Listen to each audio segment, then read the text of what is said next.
Seguimos en este segundo y tercer bloque. Vamos a estar hablando sobre el muestreo que se hizo a las sendas del refugio Frey. ¿Qué es un muestreo? Se tomaron diferentes 3 puntos de esta senda. La van a estar contando muy bien Anita y Soledad de la División de Planificación y Gestión del Uso Público, pero para hacer la introducción, ¿se acuerdan que en el verano les estábamos contando sobre, se establecieron en 3 puntos, trabajadores y trabajadoras de parques estuvieron registrando desde las 7 de la mañana a las 7 de la tarde todas las personas que ingresaban a ese sendero? Unos datos impresionantes, muy novedosos. Así que Anita y Soledad, desde sus casas, nos van a contar sobre los resultados y las conclusiones de esta investigación que se hizo sobre la senda al refugio Frey.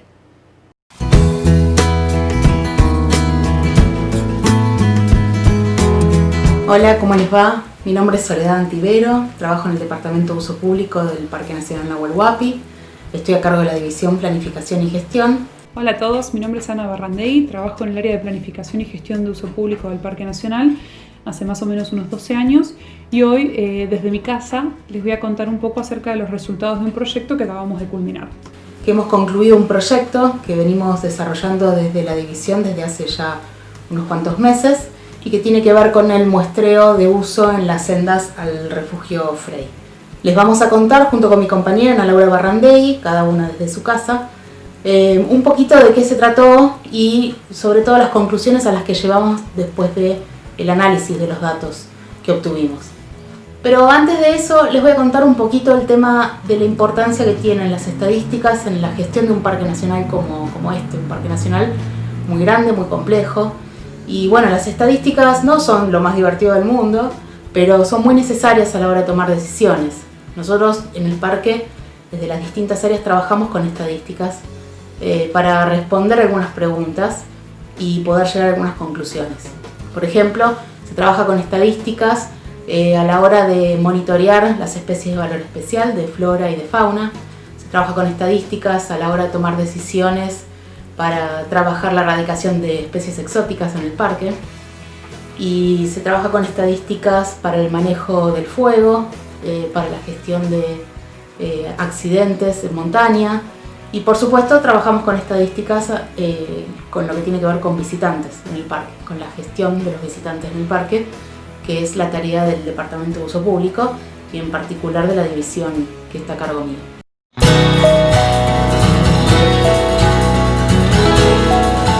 ¿Por qué es tan necesario? Bueno, básicamente porque si no conocemos la cantidad de gente que visita el parque, las actividades que realiza, es muy difícil tomar alguna definición o alguna decisión respecto del impacto que las actividades tienen, también cómo gestionar que la visita sea mejor. Lo que pasa es que en un parque como este es muy difícil conseguir tener números de la cantidad de gente que visita el parque o qué actividades hace. En función de eso, bueno, hay herramientas estadísticas que nos ayudan, porque en el caso de este parque, por ejemplo en el caso de los senderos, que es el punto de análisis en este proyecto, el parque tiene muchísimos senderos, la red troncal del parque solamente tiene 8 senderos, y contabilizar a toda la gente, bueno, es muy complejo.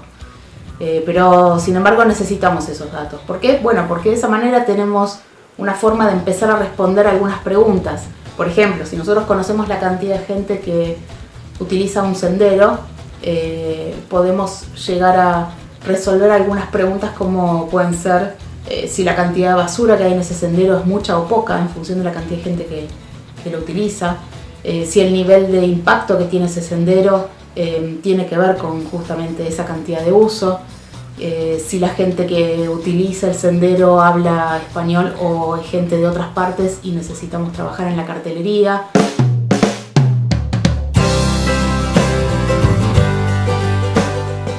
Así que acudimos a ciertas herramientas, en este caso el muestreo. ¿Qué es un muestreo? Bueno, es justamente tomar una muestra representativa del universo total que queremos investigar o analizar. En este caso, lo que hicimos fue tomar una muestra representativa de la gente que utiliza las sendas que van al refugio Frey. Eso nos llevó 3 jornadas de trabajo, mucha gente colaborando, Pero bueno, nos dio una cantidad de números y datos que después, con un análisis que llevó adelante Ana, que ya les va a comentar y que está a cargo justamente del proyecto estadístico del parque, nos permite hoy tener un montón de datos, un montón de información y además en algunos casos establecer que lo que nosotros suponíamos era así, y en otros casos encontrarnos con cosas que ni siquiera nos hubiéramos imaginado. Como les comentó Soledad, trabajamos en base a estadísticas para la toma de decisiones. Estoy a cargo de ese proyecto, el proyecto estadístico del área protegida. Las sendas de acceso al refugio Frey, las más importantes son las que inicia junto a la Casa del Guardaparque del Lago Gutiérrez, otra que está partiendo desde la base del Cerro Catedral, y luego las que confluyen en la zona sur del refugio, en el fondo de la Laguna Tonchek más precisamente, como por ejemplo la que viene desde el filo del cerro tomando los medios de elevación de Catedral, o los que vienen desde otros refugios como por ejemplo el refugio Jacob, que es el más cercano, desde el valle de Rucaco sería precisamente. Este trabajo se desarrolló a lo largo de 3 jornadas durante los meses de enero y febrero. Fuimos 3 sábados, más de 30 personas de distintas áreas del área protegida a contar a todas las personas que circularan por allí, en un horario que se extendió desde las 8 o 9 de la mañana, dependiendo cuál fuera el lugar, hasta las 7 de la tarde.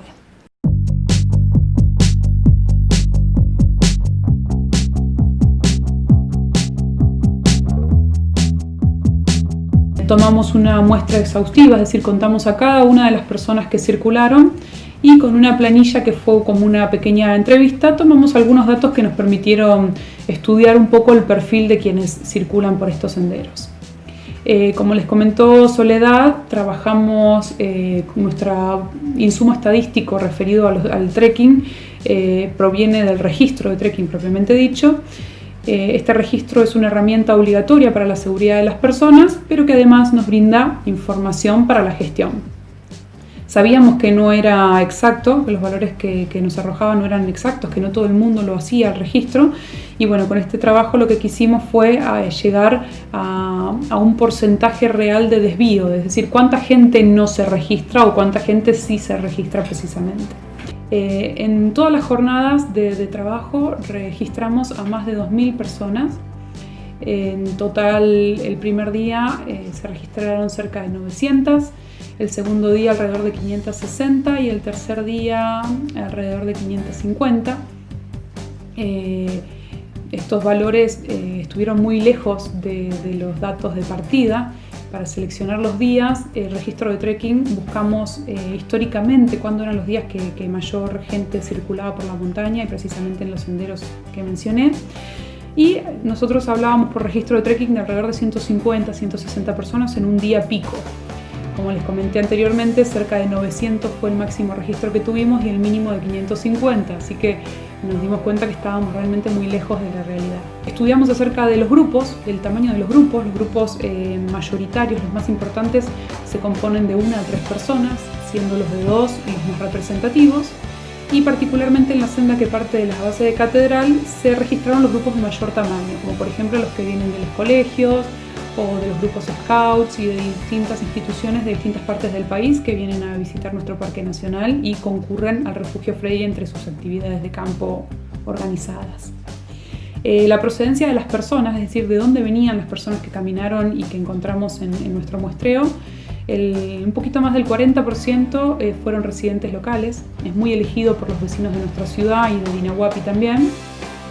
Alrededor del 30% de distintas ciudades de la provincia de Buenos Aires y menos del 10%, que esto fue una sorpresa para nosotros, fue de origen extranjero. Creíamos que eran más los visitantes extranjeros que concurrían, pero bueno, llegó hasta aproximadamente el 10%. Las edades, el rango de edad de las personas que caminan por estos senderos ronda entre los 21 y los 40 años, los grupos más importantes, digamos, los más representativos. Y una vez más, el sendero que parte de la base de Cerro Catedral es donde se registraron personas de mayor edad, algunas personas de hasta 70 años circulan por estas sendas de montaña y también familias con bebés y niños pequeños que los están iniciando, digamos, en la actividad de trekking de montaña. Este lugar puntualmente, el Refugio Frey, es muy elegido sobre todo para pasar el día, para realizar una actividad de día. Las otras opciones eran quienes se alojaban en el refugio y quienes acampaban en el sitio, pero en casi el 70% de los casos las personas lo eligen para pasar el día. Esto tiene que ver con su cercanía. Los senderos inician muy cerca a la ciudad de Bariloche y a los distintos barrios, y su fácil acceso, ya sea con transporte público como con vehículos particulares. Otro de los temas que nos resultó importante y digno de destacar, digamos, fue acerca de los destinos elegidos de acuerdo al sendero por el que caminan las personas. Por ejemplo, para el caso del sendero que parte desde el lago Gutiérrez, en alrededor del 70% de los casos, las personas que lo eligieron fue para llegar a Playa Muñoz. En cambio, en la senda, por ejemplo, que parte desde la base del Cerro Catedral, en más o menos el 80% de los casos fue elegida para poder llegar al Refugio Frey, y el resto de las personas lo hicieron para, por ejemplo, caminatas cortas de alrededor de media hora. Es muy utilizado sobre todo para la gente que se aloja o vive en Villa Catedral, y sino también para llegar a Piedritas, por ejemplo, para los que concurren con niños y se inician en la actividad, como un sendero de intensidad intermedia, digamos. Por otro lado, en el último punto de control, que es precisamente el fondo de la Laguna Tonchec, en más del 90%, si no me equivoco, en el 98% de los casos, la gente lo tomó al Sendero del Filo puntualmente para llegar al Refugio Frey, y en algunos casos con fines de concurrir a otros lugares, como por ejemplo a Baqueanos, por el sendero que concurre a la zona, que va a la zona sur del lago Gutiérrez, o con otros fines de, por ejemplo, llegar a los refugios que están más hacia el sur, más hacia el oeste básicamente, y no precisamente al refugio.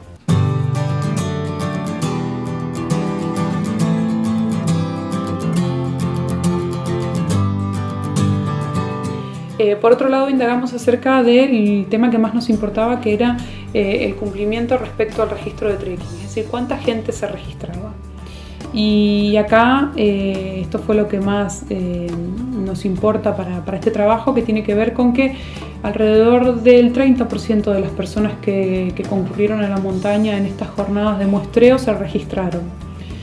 Nosotros, además de las planillas de la entrevista, además de las planillas de relevamiento propias para este trabajo, habíamos llevado registros de trekking y le explicamos a la gente la importancia de hacerlo.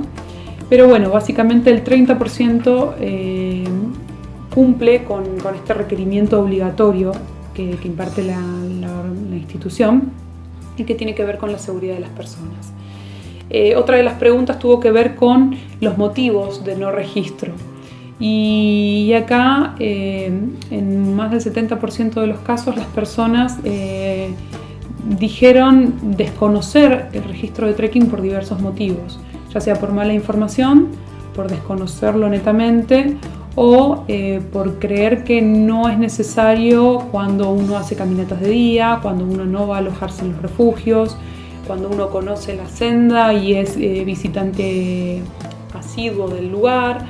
Y sobre todo, en algunos casos nos pasó que los residentes consideraban que no era necesario por justamente ser residentes. Particularmente con respecto a eso, del 100% de visitantes locales, solo el 25%, es decir, una cuarta parte de los residentes de Bariloche hace el registro de trekking. Y bueno, eso es un dato que nos preocupa un poco y sobre lo que por supuesto vamos a trabajar. Entonces, entre nuestras conclusiones, más allá de los refuerzos en la información, vamos a trabajar en mejorar y agilizar la forma de realizar el registro para que cualquiera pueda hacerlo desde cualquier dispositivo móvil y sin dificultad. Rápido, ágil y sencillo. Bueno, básicamente con esto tuvo que ver el trabajo. Sacamos un porcentaje de desvío, digamos, un porcentaje entre todos los días de jornada que llevamos a cabo nosotros como institución, sumado a el muestreo en simultáneo que realizó una estudiante de la Universidad Nacional de Río Negro en las sendas que concurren a Laguna Negra, al Refugio Italia precisamente, y sacamos un porcentaje promedio para calcular el desvío entre la cantidad de personas que se registran y las que no, y las que se registran realmente. y ese valor nos dio un poco más de un 36%, lo que quiere decir que más del 70% de las personas no se registran. Entonces, conociendo ese valor, lo acercamos al universo de registros de trekking que teníamos año a año. Y por ejemplo, para el año 2019 nosotros hablábamos de alrededor de 26.000 personas en todo el año, y con este nuevo porcentaje de desvío que pudimos calcular a raíz de este trabajo, estamos hablando de más de 70.000 personas circulando por los senderos de montaña del Parque Nacional. Con esos valores nosotros podemos abordar nuestro trabajo de una manera diferente, y básicamente para poder trabajar en las necesidades de quienes nos visitan.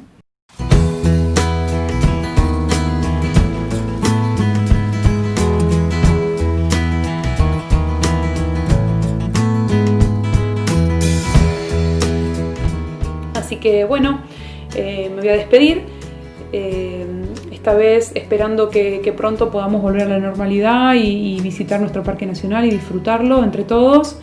Y bueno, por el momento tomando las medidas necesarias para cuidar de nuestra salud y la de todas las personas, quedándonos en casa, minimizando los encuentros, respetando las distancias y todas las medidas de seguridad para que nuestra salud se mantenga íntegra y esto termine pronto. Espero que les resulte interesante, tan interesante como nos resultó a nosotros. Fue un trabajo muy arduo, pero creemos que valió la pena. A partir de acá, estos datos nos van a permitir justamente empezar a encarar algunas cuestiones que tienen que ver con la visita, que tiene que ver con el impacto ambiental que generamos los visitantes, y que tiene que ver con, bueno, intentar gestionar mejor no solo esa senda, que es una de las más utilizadas, sino todas las sendas del Parque Nacional. Así que, bueno, siempre dejándoles la invitación para que hagan el registro cuando tengamos la posibilidad de volver a transitar las sendas del parque. Por ahora en la zona sur no está permitido, pero bueno, en algún momento esperamos volver, y en ese momento es importante que recuerden realizar el registro. Les dejamos un saludo, yo les dejo un saludo desde casa. Cuídense, síganse cuidando y esperamos volver pronto a los parques nacionales.